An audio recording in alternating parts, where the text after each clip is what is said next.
Pemirsa, seluruh baliho bergambar Anies Baswedan diturunkan oleh kader Partai Demokrat di Pacitan, Jawa Timur. Ini merupakan imbas dari keputusan sepihak Ketua Umum Partai Nasdem yang mencalonkan Anies dengan Muhaimin Iskandar. Assalamualaikum warahmatullahi wabarakatuh. Tepat sekarang jam 18.50, sesuai dengan instruksi dari DPP, kami menurunkan baliho yang bergambar Anies Baswedan. Tadi saya mau konfirmasi beberapa hal yang kemudian muncul baik di rilis Sekjen Partai Demokrat maupun dalam pernyataan pers, dan yang salah satu yang kemudian paling menonjol adalah ada surat, Mas. Surat yang beredar yang disebut sebagai tulisan tangan Anies Baswedan yang meminta AHY menjadi pasangan. Saya ingin tunjukkan suratnya dan saya ingin konfirmasi ke Anda. Apakah ini surat yang Anda tulis, Mas Anies? Benar. Itu jadi begini, kan saya bilang tadi weekend itu hari Jumat. Hari Jumat utusan saya di tim 8 datang dan menyampaikan bahwa Anies ini utusan dari Demokrat mungkin akan ditarik. Kenapa? Karena tugas yang diembankan kepada mereka tidak terlaksana. Jadi kemudian apa yang bisa dilakukan? Mereka meminta bahwa benar Anies menyampaikan pilihan yang ada adalah AHY. Dan itu sudah saya katakan kepada Nasdem sejak Juni, kepada PKS sejak Juni, kepada Demokrat juga. Tapi mereka bilang mereka tidak mungkin mendatangkan saya. Jadi mereka minta ada sesuatu lah yang tertulis, yang bisa ditunjukkan. Jadi dalam situasi begitu udah ambil aja dah. Saya minta ajudan, ambilkan kertas, saya minta ambilkan buku yang ada kertas bergaris, saya tulis sekarang. Jadi saya tulis, kalau itu dipersiapkan pasti kita siapkan pakai diketik yang rapi, sebagai surat resmi. Udah, saya tulis aja. Sekedar ini diberikan kepada utusannya Demokrat dan janjinya untuk mengatakan bahwa ini benar loh kata Pak Anies, bukan kata-kata saya. Caranya dengan ada tulisan, saya tulis. Janji ditunjukkan kepada Pak AHY, dibaca, sesudah itu dibawa lagi dan disimpan oleh Pak Sudirman. Dan bila ada tulisan jawaban dari Pak AHY, maka itu pun hanya saya baca dan dititipkan lagi ke Pak Sudirman. Jadi ini bukan sebuah surat yang untuk dipertontonkan. Kenapa? Karena ini untuk menyampaikan bahwa yang dikerjakan oleh utusan dari Demokrat sudah dilaksanakan dan ini memang benar.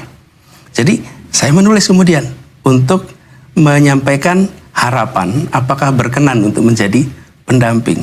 Nah, tidak ada pemotretan, karena itu kami juga heran. Kok bisa ada fotonya? Karena setahu kita tidak pernah ada pemotretan dari Pak Sudirman ataupun yang lain. Kita ingin agar pemerintahan Pak Prabowo ini sukses. Karena kalau pemerintah Pak Prabowo sukses itu artinya apa yang direncanakan, apa yang dijanjikan terlaksana. Dan kalau yang dijanjikan terlaksana, artinya rakyat Indonesia mendapatkan manfaat. Iya, jadi nah sekarang ini baru jalan beberapa bulan. Kalau beberapa bulan itu di mana-mana pasti akan selalu ada obstacle, periode penyesuaian A, B, C, D, F, G. Jadi give benefit of the doubt, berikan ruang untuk itu dijalankan dulu. Bijak sekali Mas Anies. Kita melihat masalah di Indonesia itu kan kompleksitinya luar biasa sekali gitu. Apa sebenarnya potensi yang bisa kita manfaatkan banget yang emang bisa dilakukan oleh Indonesia supaya itu semua tercapai, Mas? Kurang lebih kalau dari kacamata keilmuannya tuh kayak gimana sih dari Mas Anies mengobservasi atau menganalisis yang kita miliki? Yang bisa juga low hanging fruits yang mungkin belum ke-explore gitu. Iya. Ya. Kita seringkali berada di pemerintahan. Oh iya. Itu minim tanya pada pelaku usaha, what do you need? Seperti kita ini lagi mulai sesuatu dari nol gitu loh. Enggak, padahal pelakunya udah ada ya. Mereka juga udah punya infrastruktur, mereka juga sudah punya produksi. Itu dia maksud saya. Kalau menurut saya, hemat kami, pelaku-pelaku usaha itu pertama kali panggil, you bergerak di bidang perkebunan. Obstacle-nya apa? Karena mereka udah punya pegawai, udah punya investasi, udah itu semua. Gak usah kita, pendekatan kita terlalu sering deduktif. Oke, Anda udah belajar ilmu apa? Yuk diterapin. Ini seperti pertanyaan tadi. Pak Anies kan udah belajar kan ABCDFG. Tolong dong terapin, itu terapin. ke bawah. Nah, ini lebih induktif ini.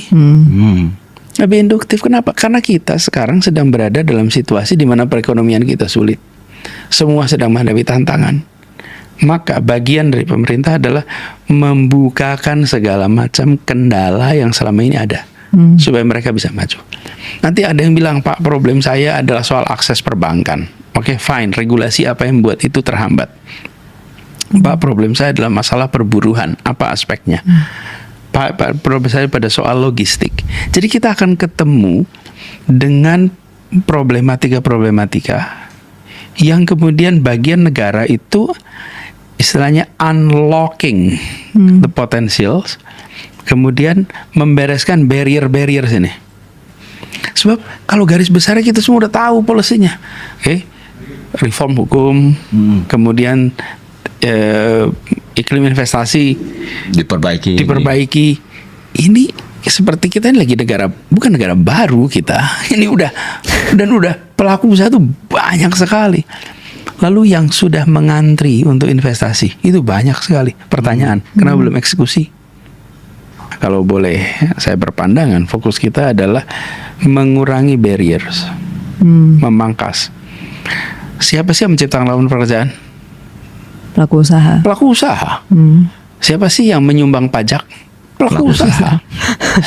Jadi sekarang kita itu, karena itu kalau saya ambil mindsetnya, negara dalam pandangan sederhana kami, negara itu satu bukan sebagai entitas usaha yang berdagang dengan rakyatnya.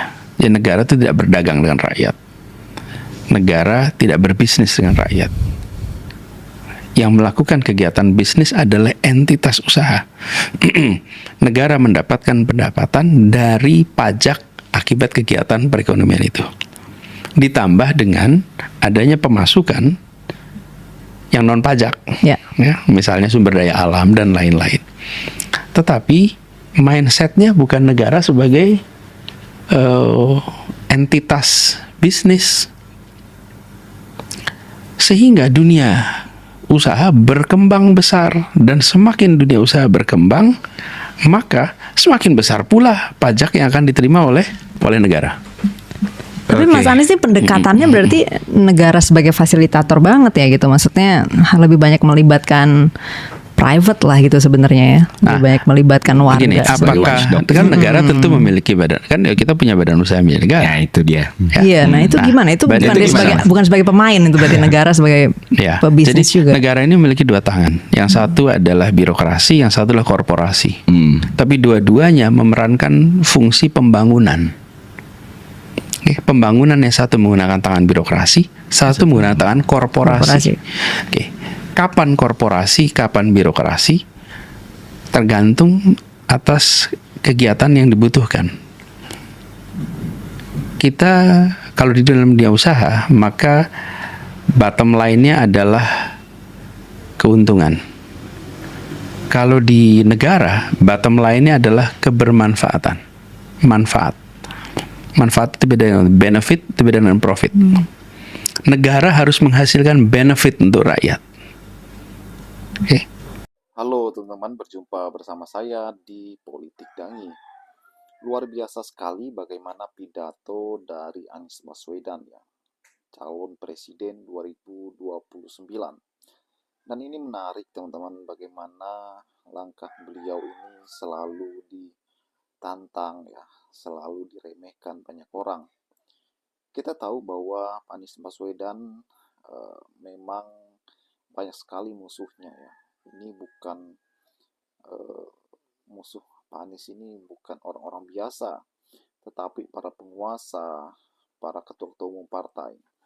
Anies Baswedan capres kemarin teman-teman, dan memang Pak Anies harus membuat partai bagaimanapun ya supaya Pak Anies semakin ditakuti. Kali ini kalau kita lihat koalisi Pak Anies ya sudah bubar teman-teman. Bagaimana Nasdem, bagaimana partai-partai yang lainnya. Ini kalau kita melihat bagaimana pada saat itu Demokrat ya memberikan sebuah kekecewaan terhadap Anies lantaran tidak diambil sebagai wakil presidennya ya, dan diganti Caimin. Ini membuat kita santai saja sebenarnya. Sebab Pak Anies pasti memikirkan hal yang terbaik.